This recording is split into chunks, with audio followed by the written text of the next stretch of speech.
You don't like sanding. None of us do. So you push yourself to get it done quickly and move on to the proper finishing. And then after all that time and effort designing, building and applying your final finish, your project looks, well, rough. But here's the thing. It's not that you're bad at sanding. You're just making two critical mistakes that guarantee poor results, no matter how long you spend doing it.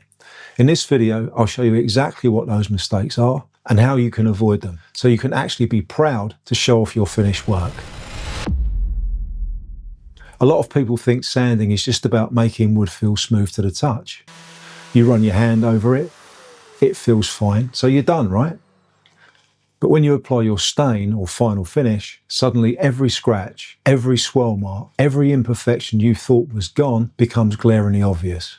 You see, the finish acts like a magnifying glass, highlighting every mistake you made during sanding. What felt smooth to your hand suddenly looks like a roadmap of everything you did wrong. So what are those two mistakes that guarantee poor results? Well, the first is using your orbital sander like a scrubbing brush, instead of letting it do the work for you. You might think the more pressure you apply, the faster your results. So you push down hard and move the sander around quickly, going up and down and left and right, all over the place. But all that does is slow the sander down and generates heat that clogs your sandpaper and creates deeper scratches and gouges the wood. And when that's combined with the second mistake, things go from bad to worse. Every grit of sandpaper leaves scratches in the wood. 80 grit leaves deep scratches, 120 grit leaves shallower ones, and so on. The job of each grit is to remove the scratches from the one before it. But here's what most people do. They sand for a bit, it feels smooth, so they move on to the next grit. But those deeper scratches are still there. They're just hidden under a thin layer of finer scratches. Then when you apply your finish, it penetrates into those deeper scratches and makes them visible again. So you end up with a mixture of scratch patterns, some from 80 grit, some from 120, some from 180, and it can look terrible. You should only move up to the next grit when all the scratches are running in the same direction and are the same depth. I'll show you a great way to know exactly when that is in a minute. But before that, if you're enjoying this video, please hit the like button. It tells YouTube that other woodworkers just like you might enjoy this video as well. Thank you. So how do you prevent these mistakes? Well, let's start with knowing when it's time for the next grit. Take a soft pencil and draw rough lines across your wood. Now move your sander across the surface of the wood using smooth, even strokes. When those pencil lines start to disappear, stop and draw them again. Don't scrub away at one point if the pencil is still there. You'll get it next time. Keep doing this until all the pencil marks disappear in the same pass. That's your visual proof that you've removed all of the scratches from the previous grit and can now move on to the next one. But before you grab that next piece of sandpaper and start again, take a few moments to vacuum off the dust that's still on the wood at this stage. Even if you can't see it, it's there. Some of this dust is tiny chunks from the last grit, and if you don't remove these, those pieces will continue to make scratches and totally undermine what you're trying to achieve by using a finer grit. But there's another thing to consider. Which grit should you move up to? If you jump up too far in one go, you'll struggle to get rid of the previous scratches and waste a lot of time and effort too. So once you've done with your first grit, add 50% to the number and that gives you your next grit.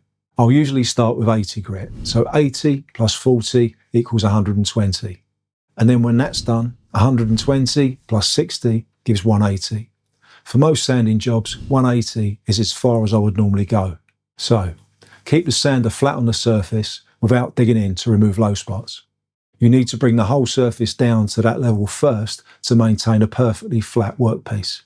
Let the weight of the sander provide the pressure and move slowly with the grain in overlapping passes. Don't rush, take your time. You'll actually complete the job in less time by using this method.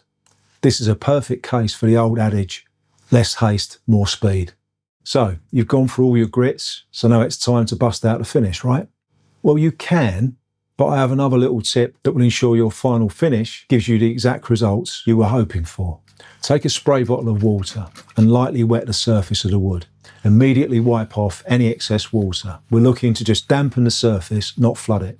Now what this does is to raise the tiny fibres on the surface of the wood. If you skip this step, these fibres will be raised by the finish itself, particularly if you use a water-based product. And once it's dry, you'll be able to feel these and they can ruin an otherwise perfect job.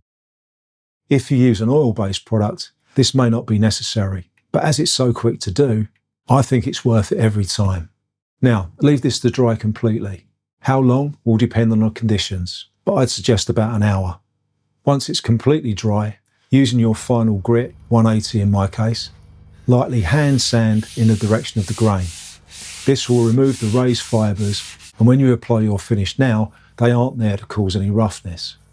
Do these two things, use light pressure and move up to the right grit at the right time, and you'll get a smooth, professional looking surface on every project you make. There are no scratch marks, no pigtail swirl patterns. This is what proper sanding technique delivers.